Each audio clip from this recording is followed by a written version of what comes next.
आप किसी पटवारी को पकड़ें, उसको कोई कुरान पे हाथ रखे कहे कि नवाज शरीफ ईमानदार है, मुझे मस्जिद में लेके जाए कुरान पे हाथ रखे कहे उस्मान को इमरान खान ईमानदार है, मैं कहता हूँ इमरान खान ईमानदार है। आप मुझे इतना बताएं कि यार आप पाकिस्तान में एक ऐसा बंदा मुझे दिखा दें जो मिडिल क्लास, जो हाई लेवल का हो, जिसकी ज़िंदगी बाहर हो, वो पाकिस्तान कभी छोड़ के नहीं आएगा। अब नवाज शरीफ का बेटा सलमान शहबाज है, उस पर 50 अरब के करप्शन के केसेस हैं।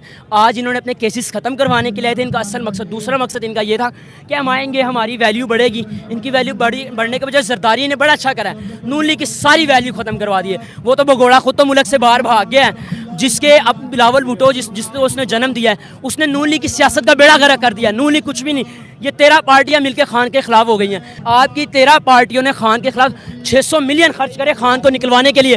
क्या बना? खान को निकाल के खान फिर वापस आ रहे हैं, 2-3 नहीं, अक्सर ऐसे आ रहे हैं इंशाल्लाह। क्योंकि यार देखो, इस कौम को किसी की ज़रूरत है, इस कौम को इमरान खान की इसलिए ज़रूरत है, हमें महंगाई से कोई गर्ज नहीं है। मैं आपको एक साफ कह रहा हूँ, आप किसी पटवारी को पकड़ें, उसको कोई कुरान पे हाथ रखे कहे कि नवाज शरीफ ईमानदार है, मुझे मस्जिद में लेके जाए कुरान पे हाथ रखे कहे उस्मान को इमरान खान ईमानदार है, मैं कहता हूँ इमरान खान ईमानदार है।